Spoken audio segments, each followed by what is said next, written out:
Sarah Thompson lived a simple, quiet life on her family farm, tucked away in a small town surrounded by rolling green hills and endless fields of golden wheat.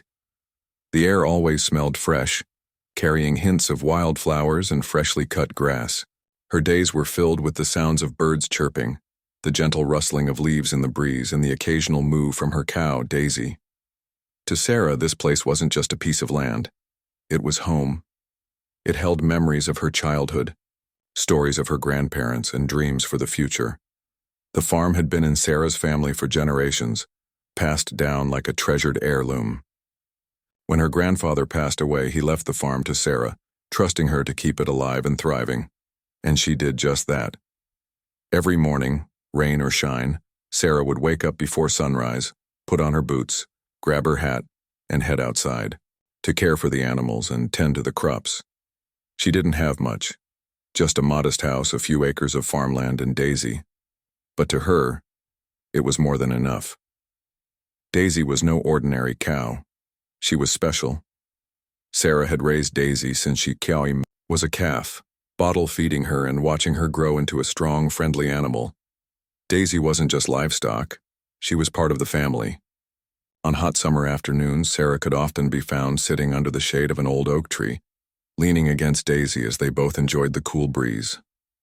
Neighbors joked that Daisy knew more about Sarah's life than anyone else because she listened so patiently while Sarah talked about her day. Life on the farm was predictable but peaceful. Sarah liked it that way. She didn't need fancy cars, expensive clothes, or big city excitement. All she wanted was to live off the land, take care of her animals, and preserve the legacy her grandfather had built. But everything changed when Karen Miller moved into the neighborhood. Karen was different. Unlike most of the townsfolk who valued kindness and community spirit, Karen seemed to care only about rules, appearances, and control. She had recently joined the local homeowners association, HOA, a group responsible for maintaining order and uniformity in the area. Within weeks of joining, Karen took charge, declaring herself the unofficial leader of the HOA. She wasted no time imposing strict guidelines on how people should maintain their properties. At first, Karen's demands seemed harmless enough. She sent out letters reminding residents to mow their lawns regularly, paint their fences, and avoid leaving trash cans visible from the street. But soon, her rules became increasingly nitpicky. Wind chimes, too noisy, garden gnomes, tacky, clotheslines, unsightly. Karen even went as far as telling one neighbor to remove a vegetable garden because it didn't match the aesthetic of the subdivision. Most people grumbled about Karen's antics, but eventually gave in, too tired to argue. After all, nobody wanted to deal with fines or constant nagging. But Sarah wasn't like everyone else. She believed in living authentically and staying true to herself. So when Karen started targeting her farm, Sarah refused to back down. It all began innocently enough. One day, Karen appeared at Sarah's gate, clipboard in hand and a sour expression on her face. "Ms. Thompson," Karen said sharply, barely glancing at Sarah, "I've received complaints about your property." Sarah blinked, confused. "Complaints? About what?" "Your cow," Karen replied, pointing toward Daisy, who was peacefully grazing near the fence line. "She's too close to the road.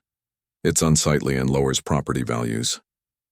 Sarah couldn't believe what she was hearing. "Unsightly? That's my cow, Karen. She's not some decoration you can move around. This is a working farm." Karen sniffed dismissively. "Well, maybe you should think about moving somewhere else then. Farms don't belong here." That comment stung. Sarah felt anger bubbling inside her, but she forced herself to stay calm. "I've lived here my whole life," she said firmly. "This farm has been in my family for decades. I'm not going anywhere." Karen narrowed her eyes, clearly annoyed that Sarah wasn't caving to her demands. "We'll see about that," she muttered before turning on her heel and marching back to her car. As she drove away, Sarah shook her head, wondering how someone could be so obsessed with perfection and control. Over the next few weeks, Karen continued her campaign against Sarah. She sent official letters demanding that Daisy be kept farther from the road, insisting that the farm's rustic charm was out of place in the otherwise polished neighborhood. Each time Sarah politely ignored the requests, explaining that Daisy needed access to certain parts of the pasture to graze properly. But Karen wasn't used to being ignored, and she certainly wasn't used to people standing up to her. As tensions escalated, Sarah began to notice subtle changes in Karen's behavior. She saw Karen driving past the farm multiple times a day, glaring at Daisy through her car window. Sometimes Karen would stop her vehicle and stare at the cow for minutes on end, muttering to herself. Other times, she'd park nearby and snap photos of the farm, presumably to document every little detail she deemed inappropriate. It was unsettling, to say the least. Despite the growing unease, Sarah tried to focus on the positives. She reminded herself that she had Daisy, her farm, and the support of a few close friends who understood her situation. Still, deep down, she couldn't shake the feeling that Karen's obsession with her farm was far from over. Little did Sarah know Karen was about to take things to a level no one could have anticipated. And so, life on the farm carried on, for now.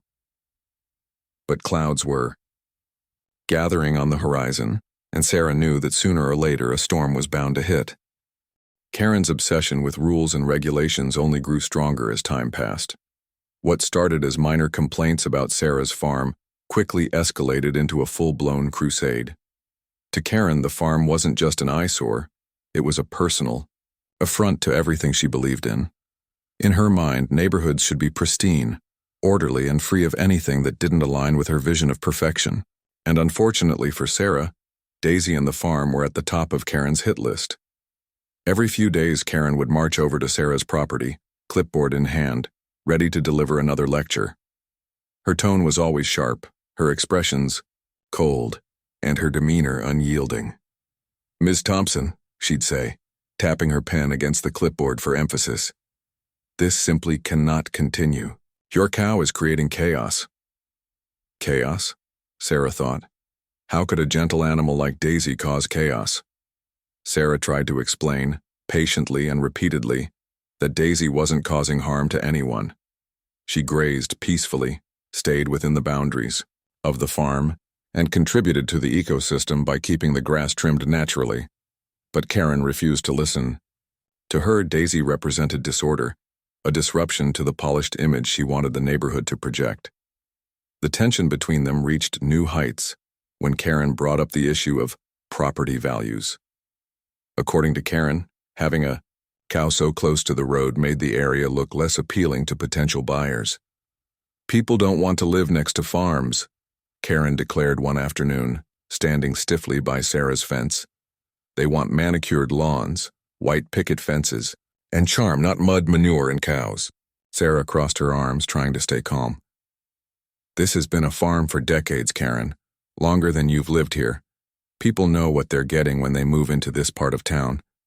Karen's lips tightened into a thin line. "Well, maybe it's time for change. Progress. You can't hold on to the past forever." "Progress?" Sarah echoed, raising an eyebrow. "Is that what you call bullying people into doing what you want?" Karen bristled at the accusation. "I'm not bullying anyone, I'm enforcing the rules.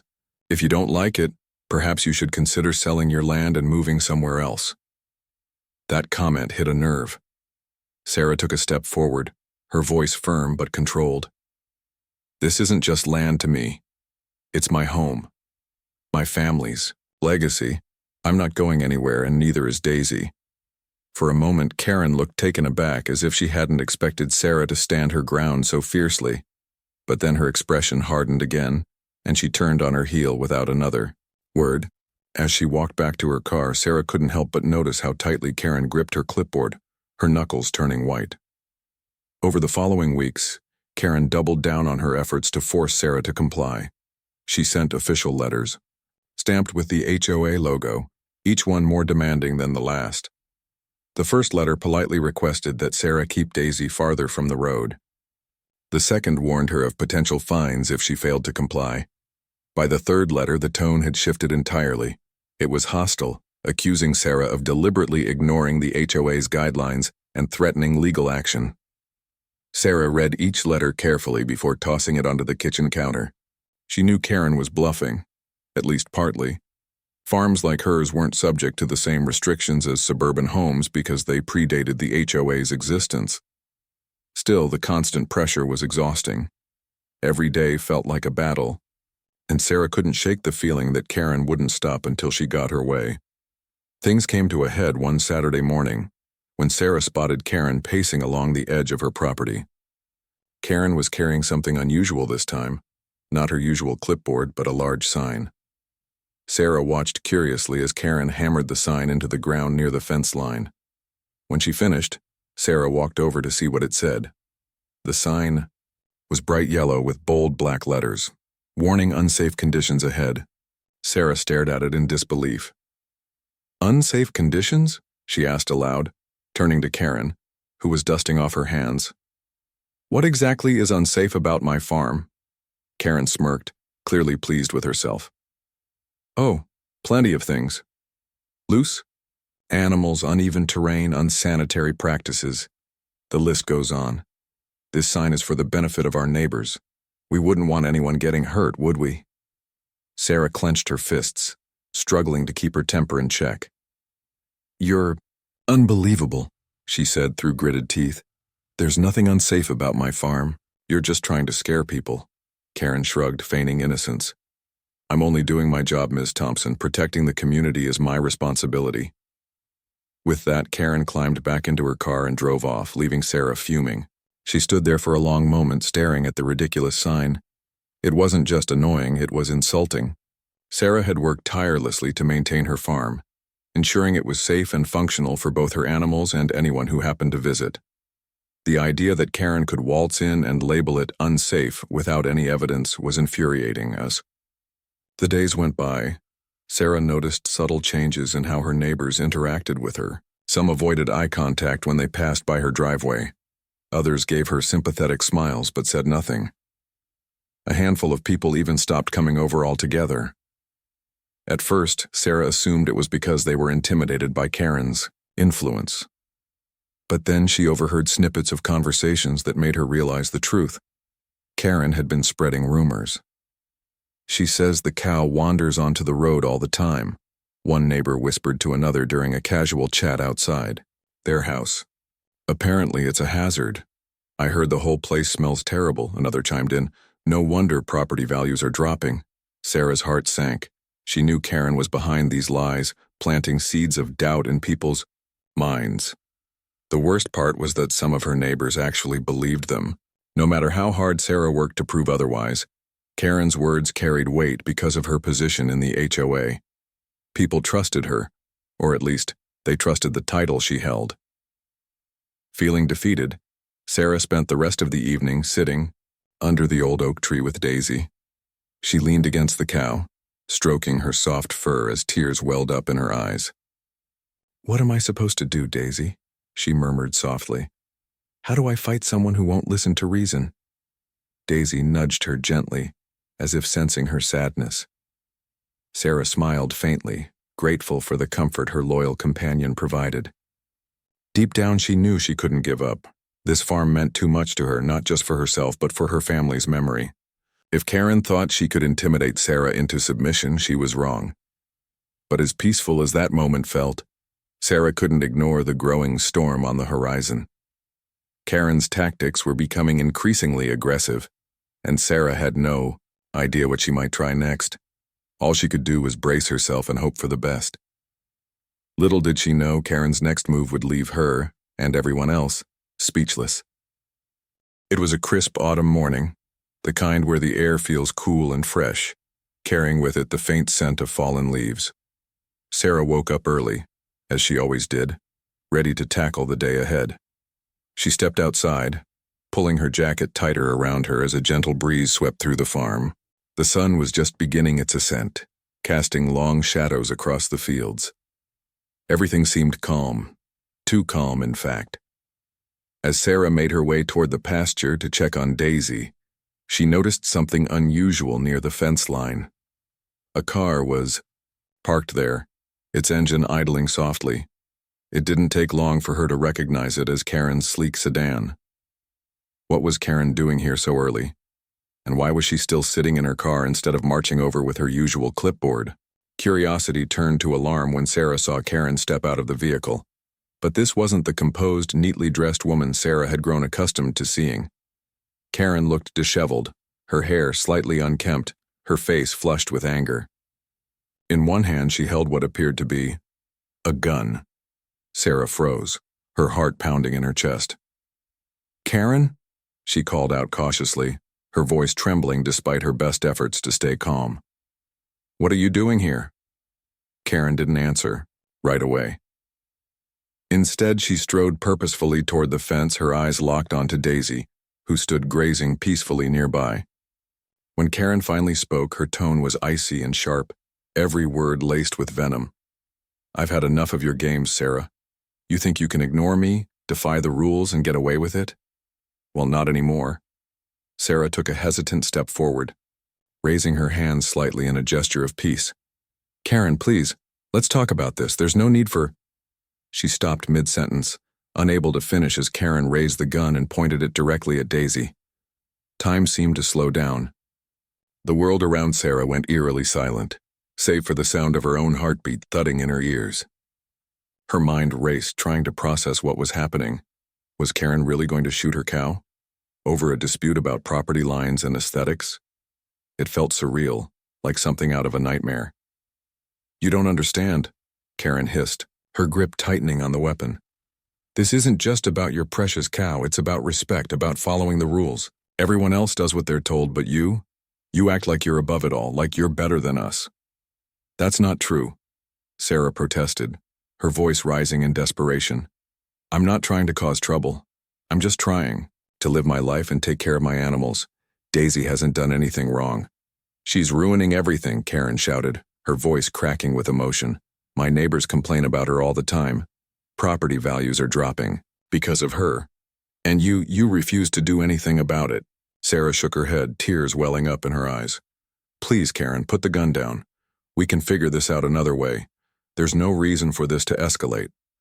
For a brief moment, Karen hesitated. Her arm wavered slightly, and Sarah dared to hope that reason might prevail. But then Karen's expression hardened again, her resolve seemingly unshaken. "No more excuses," she snapped. "If you won't move her, I will." Before Sarah could react, Karen aimed the gun squarely at Daisy and pulled the trigger. The loud crack of the gunshot shattered the silence, echoing across the fields. Sarah screamed, instinctively throwing herself in front of Daisy, though it was too late to stop what had already happened. To her immense relief and shock, the bullet missed Daisy entirely, embedding itself harmlessly into the ground a few feet away. Breathing heavily, Sarah turned back to Karen, her fear now mingled with fury.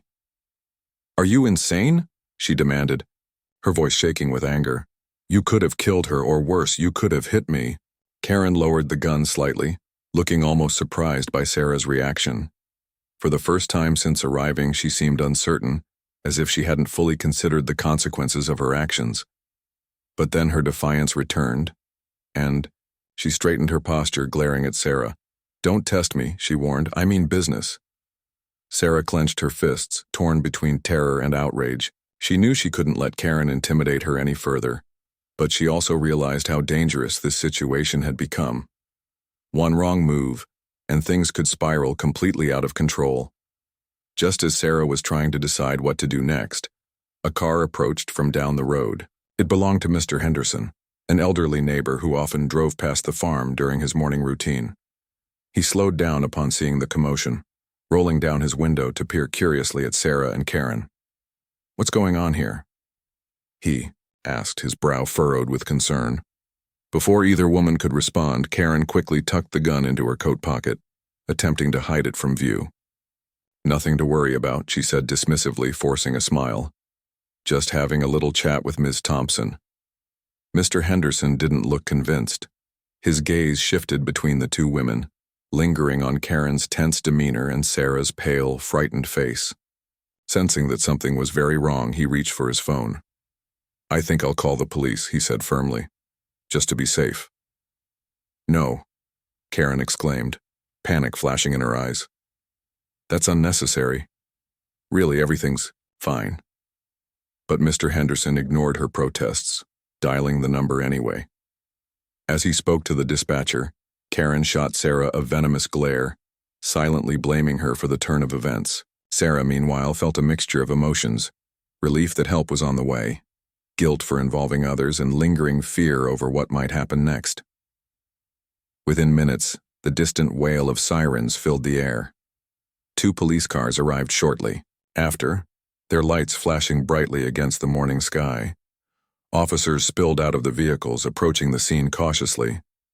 One of them immediately spotted Karen and asked her to step aside while another officer spoke to Sarah. "Can you tell me what happened here?" the officer asked Sarah gently, his tone reassuring. Sarah took a deep breath, steadying herself before recounting the events of the morning. She explained how Karen had shown up unexpectedly, armed with a gun, and threatened to shoot Daisy. As she spoke, tears streamed down her face, but she forced herself to remain composed, knowing how important it was to convey the seriousness of the situation. Meanwhile, the other officer questioned Karen, who initially tried to downplay the incident. "It was just a misunderstanding," she insisted, avoiding eye contact. "I wasn't going to hurt anyone. I was just making a point." The officers exchanged skeptical glances. They confiscated the gun from Karen's pocket and began taking detailed statements from both parties. Throughout the ordeal, Sarah kept glancing nervously at Daisy, who remained blissfully unaware of the drama unfolding around her. The cow continued to graze quietly, occasionally flicking her tail to swat away flies. After nearly an hour of questioning, the officers informed both women that they would need to file formal reports and possibly appear in court to resolve the matter legally.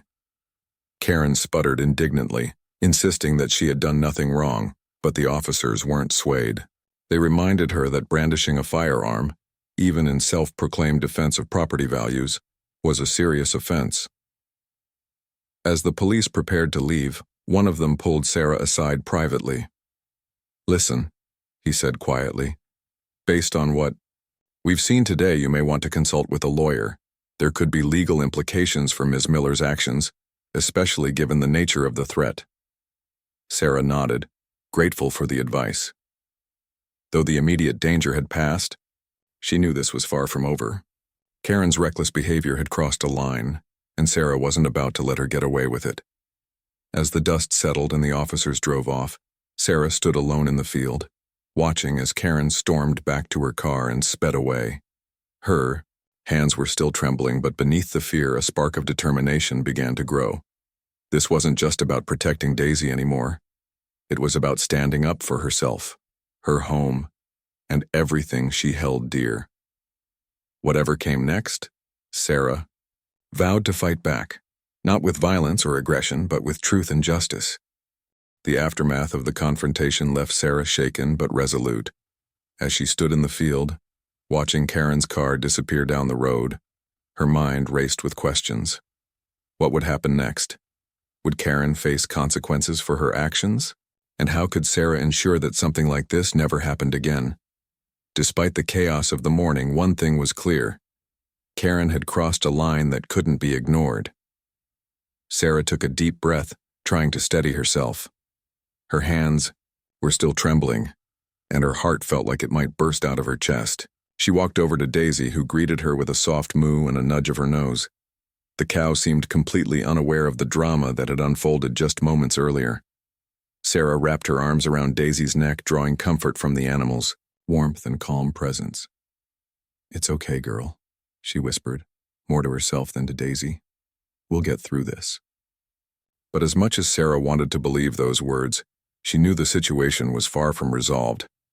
Karen's behavior had been reckless and dangerous, not just to Daisy, but to everyone involved. The thought of what could have happened if Mr. Henderson hadn't driven by sent a chill down Sarah's spine. She realized she needed to take action, not just for her own sake, but for the safety of her community. Later that afternoon, Sarah decided to call a lawyer. It wasn't something she had ever imagined doing before, but after today's events, she knew it was necessary. A friend of hers recommended a local attorney named Emily Carter, who specialized in property disputes and civil cases. When Sarah explained the situation over the phone. Emily listened carefully, asking thoughtful questions about the details of the incident. By the end of the conversation, Sarah felt a glimmer of hope. Emily assured her that they had strong grounds to pursue legal action against Karen, especially given the severity of her actions. The following day, Sarah met with Emily at her office. The lawyer was warm and approachable, with a no-nonsense attitude that put Sarah at ease. After reviewing the police report and hearing Sarah's account of the events, Emily leaned back in her chair, tapping her pen thoughtfully against her notepad. "This is serious," she said finally. "Brandishing a firearm in public, especially in a threatening manner, is a criminal offense.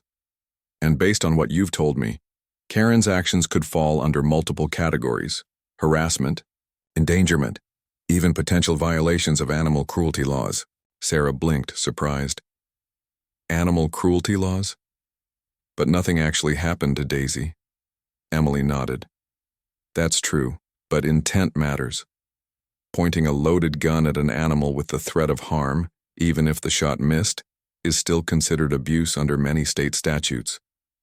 Plus, there's the issue of using deadly force without justification.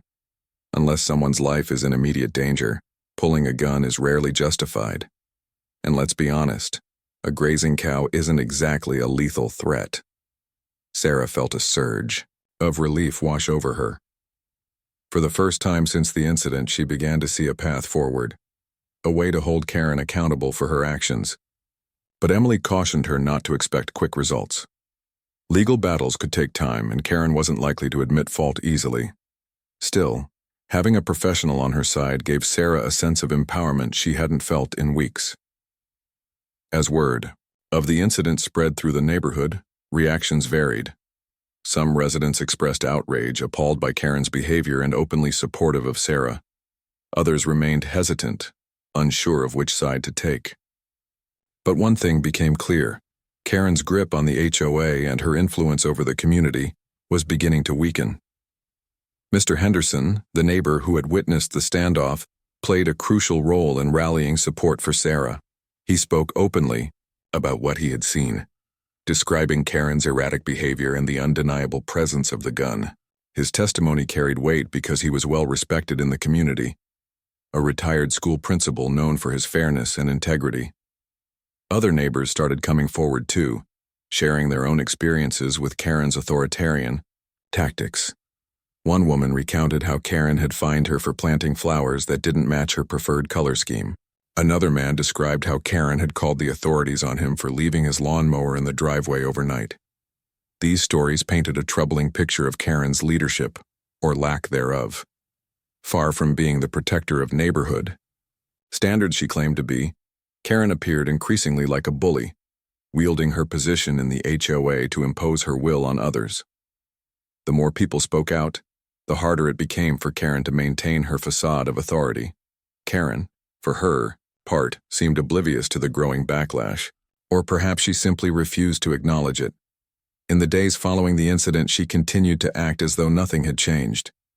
She sent out another round of letters to residents, reminding them of the importance of adhering to HOA guidelines. But this time, her messages were met with resistance. Neighbors began ignoring her demands, some even tearing up her notices and tossing them in the trash. Others went so far as to file formal complaints with the HOA board, calling for Karen's removal. At the next HOA meeting, tensions boiled over. The room was packed with residents, many of whom Sarah had never seen attend a meeting before. When Karen stood up to give her usual speech about maintaining property values, she was met with jeers and murmurs of disapproval. One by one, people spoke up, accusing her of bullying, favoritism, and outright hostility. Even members of the HOA board looked uncomfortable, shifting awkwardly in their seats as the criticism mounted. Karen tried to defend herself, insisting that she was only doing her job and that her intentions were good, but her arguments fell flat. The more she talked, the angrier the crowd became. Finally, the board president intervened, announcing that they would need to review Karen's conduct and consider disciplinary action. It was a small victory, but for many residents it felt like a turning point. For the first time in years, they saw a chance to reclaim their community from Karen's iron grip. Back at the farm, Sarah found herself reflecting on everything that had happened. She had always prided herself on staying out of conflicts, focusing, instead, on her work and her animals. But now she realized that sometimes standing up for yourself meant more than just protecting your own interests. It meant standing up for others too. By refusing to back down, she had inspired her neighbors to do the same, sparking a movement that challenged Karen's dominance. Daisy, of course, remained blissfully unaware of the drama swirling around her. She spent her days as she always had, grazing contentedly in the pasture and occasionally mooing for attention. To Sarah, her cow symbolized resilience, the ability to remain steady and calm even in the face of chaos. Watching Daisy reminded Sarah of why she had fought so hard to keep the farm intact. It wasn't just about land or livestock. It was about preserving a way of life that valued simplicity, kindness, and connection. Still, Sarah knew the fight wasn't over. While Karen's power was waning, she wasn't defeated yet. The legal process would take time, and Sarah needed to prepare herself for whatever came next. With Emily's guidance, she began gathering evidence, photos of the farm, copies of Karen's letters, witness statements from neighbors, all to build a case that would hold up in court. It was daunting work, but Sarah approached it with determination, knowing that justice was worth the effort. As the days turned into weeks, Sarah noticed subtle changes in the atmosphere around town. People smiled at her more often when they passed by her farm. Children waved excitedly from their parents' cars, pointing at Daisy as if she were a celebrity. Even strangers stopped by occasionally to offer words of encouragement or share stories of their own run-ins with Karen. Slowly but surely, Sarah began to feel less isolated, more supported. One evening, as the sun dipped below the horizon, painting the sky in shades of orange and pink, Sarah sat under the old oak tree with Daisy by her side. She leaned against the cow, feeling a sense of peace she hadn't experienced in months. The road ahead wouldn't be easy, but for the first time in a long time, Sarah felt hopeful. She had faced fear, anger, and uncertainty, and come out stronger. On the other side, little did she know the real battle was just beginning. The legal process moved forward slowly, like a river winding through dense woods. It was frustrating for Sarah, who wanted clarity and resolution, but she understood that these things took time. With Emily Carter, her lawyer, guiding her every step of the way, Sarah dove into the details of the case. They spent hours poring over documents, gathering evidence, and strategizing how best to present their argument in court. Each piece of information they uncovered painted a clearer picture of Karen's reckless behavior and revealed just how vulnerable Karen had made herself.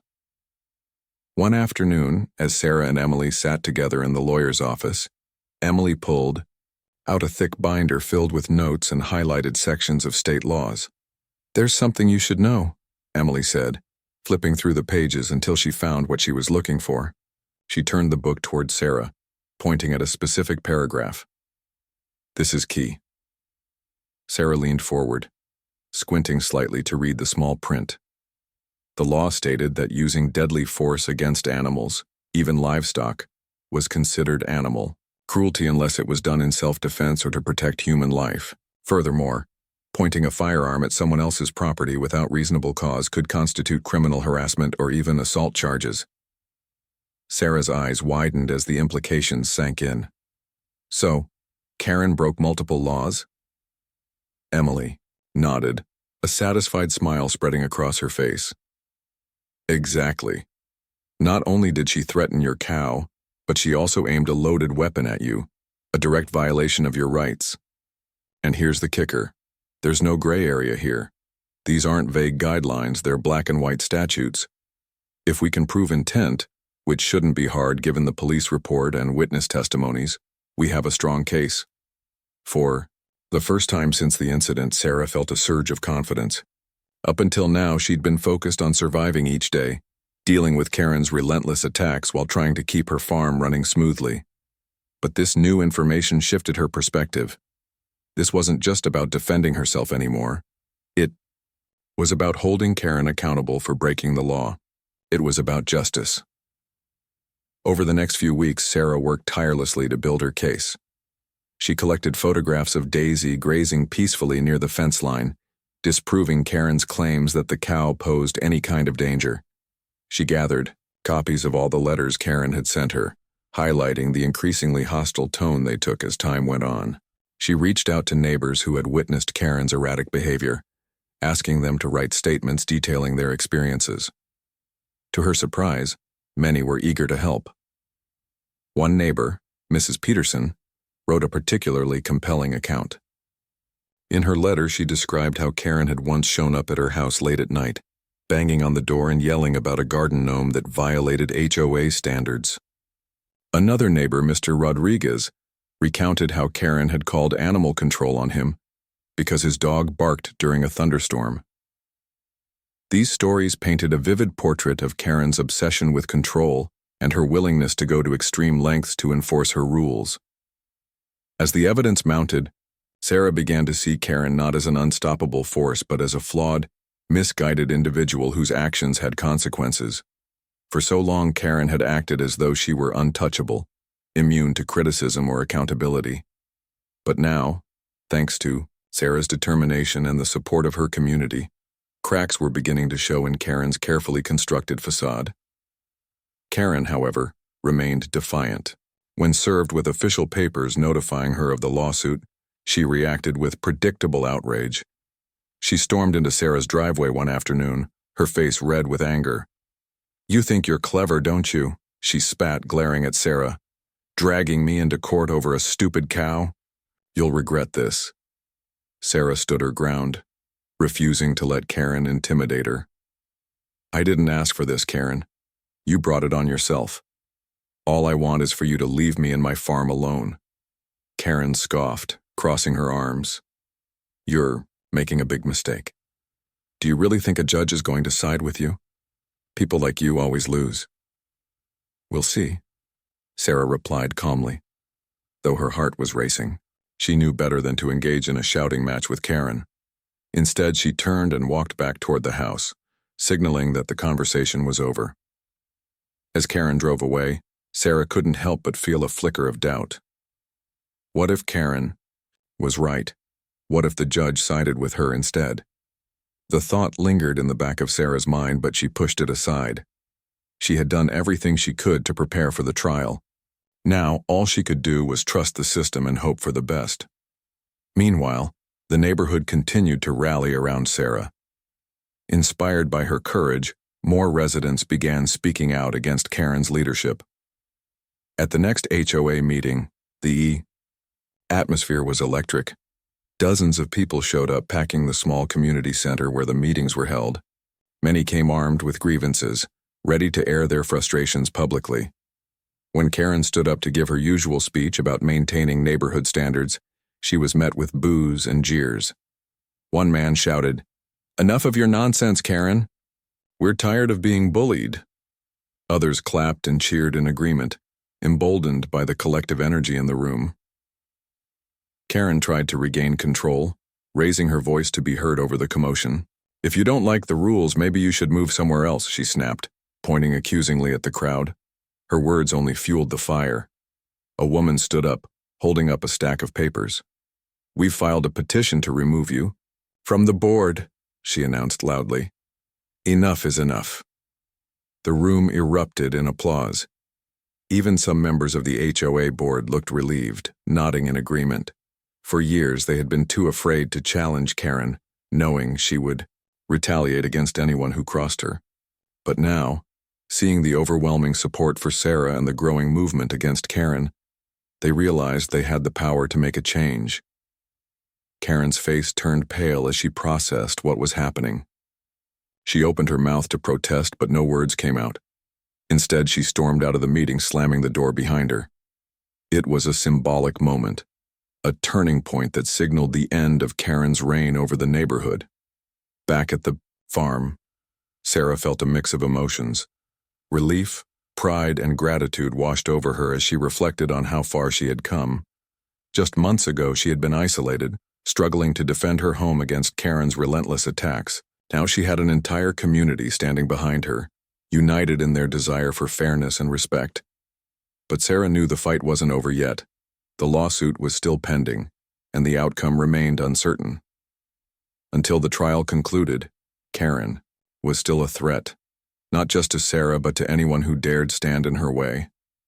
Sarah reminded herself to stay vigilant, to keep pushing forward, no matter what challenges lay ahead. That evening, as she sat under the old oak tree with Daisy, Sarah allowed herself a moment of quiet reflection. She watched the sunset, casting golden rays across the fields. The air smelled sweet, carrying the faint scent of wildflowers and freshly turned earth. For the first time in a long time, Sarah felt at peace. She had faced fear, anger, and uncertainty, and come out stronger on the other side. Little did she know the real battle was just beginning. The courtroom awaited, and with it the chance to finally put an end to Karen's tyranny once and for all.